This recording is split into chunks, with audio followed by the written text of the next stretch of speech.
PSG Fan TV, bonsoir à tous, bonsoir Joe. Bonsoir Onip, bonsoir à tous. On remporte ce match face à Rennes, à domicile au Parc des Princes sur le fil du rasoir, 1-0 grâce à un Mbappé qui est quand même un des principaux atouts de notre phase offensive. Oui, ce soir on peut même dire que c'était l'un des seuls, hein, avec le respect que je dois aux autres attaquants. C'est un match qui a été très très poussif, même pas loin d'être ennuyant, clairement. À mon sens, Rennes ne joue pas le jeu. J'avais un débat avec un pote que je salue, Anthony, et c'est vrai que aujourd'hui, la Ligue 1, tu vois que c'est dur par rapport à d'autres championnats, hein, je parle. Hein. Aujourd'hui, on n'en parle pas assez. Tu vois, il y a la Liga, il y a la Première Ligue. Mais en fait, ces gens-là, ils jouent au football, ils viennent, ils ont des intentions, ils ont des ambitions. Là, aujourd'hui, Rennes, ils n'ont pas d'ambition. Même s'ils ont eu une ou deux contres avec Bourigeaud, où il y a eu, mais en fait, tu te sens pas en danger du tout de l'équipe en face. Par contre, tu vois un bus qui fait que déjà, la partie est compliquée. Ça n'empêche pas qu'on a un statut et qu'on doit faire mieux dans le jeu. Mais force est de constater que voilà, c'est compliqué. Quand t'es pas un peu dedans, t'as une équipe qui veut pas y aller. Voilà, c'est assez regroupé, donc c'est compliqué. Et c'est vrai que voilà, je t'avoue, quand j'ai vu les 6 minutes d'arrêt de jeu, je me suis dit, 6 minutes, c'est franchement, archi gratuit les 6 minutes. Je sais même pas d'où elles viennent. Il y a même pas eu d'arrêt de jeu, je sais même pas s'il y a une touche dans le match. Bah, j'exagère un peu, mais les 6 minutes, elles viennent de nulle part. Mais je me suis dit, bah, connaissant le PSG, ça va pousser et on va marquer. Et voilà, et après Kiki, il a fait le taf. Et de toute façon, les rares actions un peu dangereuses qu'on a eues viennent majoritairement de lui. Voilà, tu le dis si bien, et je pense que c'est là où on fait l'amalgame. Tu sais quoi, ça a été hué aujourd'hui durant ce match, à la mi-temps, il me semble. Et le truc, c'est que on fait souvent l'amalgame. Souvent en Ligue 1, les équipes mettent le bus, comme tu dis, alors qu'en Ligue des Champions, nos adversaires proposent leur jeu. Et c'est là où on peut plus développer. Est-ce que tu trouves que c'est le cas chez nous ? Ouais, je te rejoins sur ce que tu as dit. On est déjà beaucoup plus fort sur les équipes qui sont un peu joueuses.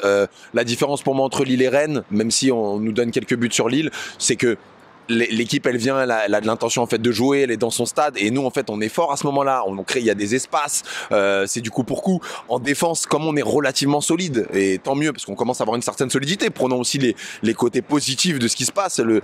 Oui, 0-0 à Nice, on se fait éliminer, mais on prend pas de but. On n'en prend qu'un seul à Lille en fait là-bas, et là on n'en prend pas ce soir. Donc et j'en passe. On commence en fait à avoir cette ossature. Donc même quand les grosses équipes arrivent à jouer, au final ils nous mettent pas de but. Et nous par contre derrière, quand t'as un Messi, t'as un Neymar, t'as un Di Maria, t'as Verratti qui commence à tenter des frappes, même s'il en a pas mis, même contre Lille, tu vois qu'il y a des tentatives, il y a des choses. Le danger vient de partout. Nuno Mendes, Hakimi. Je suis pas en train de dire que voilà c'était le match parfait, mais quand ça joue, on n'est pas la même équipe, et que le truc qu'il faut dire aujourd'hui aux supporters, c'est que notre équipe, elle est illisible. De savoir ce qui va se passer contre le Real, c'est extrêmement compliqué avec les sparring partners de la Ligue 1, parce que le Real va nous apporter plus de rythme, plus d'intensité que ce qu'on a en Ligue 1, certes, mais ils vont nous apporter plus d'espace, et on n'est tellement pas habitué à en avoir que d'en avoir plein pour nos offensifs, ça va être du pain béni.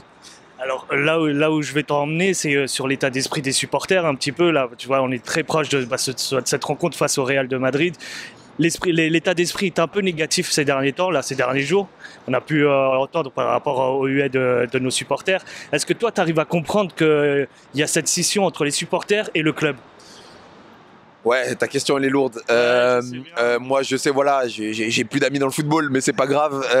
Franchement, non. Non. Je t'avoue que je peux comprendre qu'on soit énervé parce qu'on a des fois pas beaucoup de fond de jeu. Comme ce soir, en fait, c'est pas beau, c'est une réalité.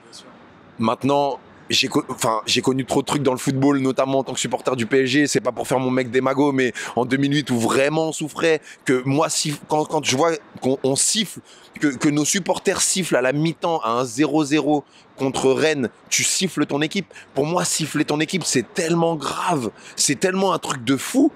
Je comprends la grève, même les ultras, je comprends le message de silence. Après, bon, il y a les banderoles, c'est leur choix, etc. Je respecte, mais de siffler à la mi-temps ton équipe, il y a des gens qui viennent, ils payent leur place, ils viennent jamais au stade, et ils viennent et ils ont sifflé leur équipe parce que ils n'auront pas donné en fait leur but à la mi-temps. Non, c'est pas ça qui va nous faire gagner, c'est pas ça qui va nous remettre dedans, c'est pas ça qui va motiver les gens, de lire des mercenaires surpayés. Voilà, c'est des avis. Je sais que je fais peut-être partie des 2%, 1% qui pensent ça, mais moi, c'est pas comme ça que je vois en fait le fait de supporter, et je pense que contre le Real, on n'a pas besoin de ça. Et je pense qu'on peut faire clairement des grandes choses quand même. Est-ce que tu as un dernier mot à ajouter pour terminer ? Ouais, si je dois rajouter un mot, parce que voilà, j'en parle beaucoup avec Yang et d'autres, je lui fais une dédicace. Malgré tout, on ne sera jamais d'accord, mais je l'aime quand même. Oubliez pas en fait la place du PSG aujourd'hui. Dans le sens où on a le droit d'être exigeant, mais c'est bien d'être exigeant, c'est bien de vouloir la gagne à tout prix. Je le pense. Par contre, il faut aussi relativiser, savoir notre place. Est-ce qu'aujourd'hui, posez-vous cette question, est-ce qu'aujourd'hui, le PSG est l'équipe la plus forte d'Europe? Je pense sincèrement que non. Est-ce que Manchester City est plus fort? Je pense sincèrement que oui, dans la constance. Est-ce que le Bayern l'est aussi? Oui. Est-ce que Liverpool l'est aussi? Oui. Et je peux citer d'autres équipes qui aujourd'hui, en fait, jouent mieux que nous. Donc, soyons ambitieux dans notre équipe. Le PSG est capable de tout. Ils peuvent battre les meilleurs, comme parfois ils peuvent perdre contre d'autres. Mais il faut avoir en fait une ambition mesurée par rapport à notre équipe, malgré le fait qu'on est des stars. Le foot, c'est des automatismes, c'est un coach, c'est plein de choses. Et si déjà on est dans l'acceptation, pas dans la résilience qu'on va perdre, on est dans l'acceptation de notre niveau réel, ben on appréhende en fait les différentes rencontres de manière différente. Donc moi, je suis pour Paris, je vais tout faire pour les défendre. J'espère que tout le monde sera derrière en fait contre le Real. Mais voilà, faut pas des fois être trop dur avec notre équipe, malgré le fait qu'effectivement le jeu est pas terrible en ce moment. Ça marche. Super, Joe. Merci, Onip. À mardi. À mardi.